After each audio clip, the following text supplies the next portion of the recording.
আসসালামু আলাইকুম ফ্রেন্ডস, কেমন আছেন? আশা করছি আল্লাহর রহমতে খুব ভালো আছেন। আজকে আপনাদের জন্য একটি গুরুত্বপূর্ণ ভিডিও নিয়ে হাজির হয়েছি, যেখানে আপনি দেখতে পাবেন যে জিমেইল অ্যাকাউন্টের পাসওয়ার্ড যদি আপনি ভুলে গিয়ে থাকেন, তাহলে সেটি কিভাবে রিকভার করবেন। আজকের ভিডিওর মাধ্যমে আমি আপনাদের সামনে সেটি খুব সহজভাবে উপস্থাপন করব। আর ভিডিওর শেষে আপনি বুঝতে পারবেন যে কত সহজেই আপনি আপনার জিমেইল অ্যাকাউন্টের পাসওয়ার্ডটি রিকভার করতে পেরেছেন। তার জন্য আপনাকে যে পদক্ষেপ গ্রহণ করতে হবে তা আমি আজকের ভিডিওর মাধ্যমে আপনাদের সামনে উপস্থাপন করছি। তো চলুন শুরু করি।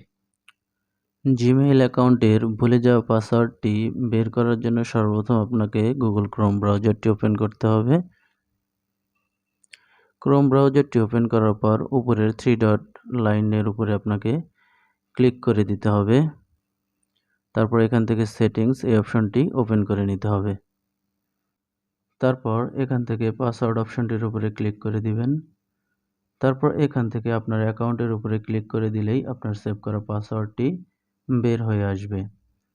এখন যদি আপনি এই চোখ অল অপশনটির উপরে ক্লিক করে দেন, তাহলে আপনার পাসওয়ার্ডটি আপনি দেখতে পাবেন। তবে অবশ্যই আপনার ফোনে কিন্তু স্মার্ট লক থাকতে হবে, অর্থাৎ প্যাটার্ন লক বা পিন লক যাই দেন না কেন সেটা রাখতে হবে। তবে এখানে একটি গুরুত্বপূর্ণ বিষয়, সেটা হচ্ছে যে যদি আপনি মনে করেন যে জিমেইল অ্যাকাউন্টের পাসওয়ার্ডটি শুধু সেভ করা থাকবে, তা নয়। আপনি যে কোনো পাসওয়ার্ড যদি সেভ করে রাখেন, তাহলে আপনি এটি এখান থেকে দেখতে পাবেন। ধন্যবাদ।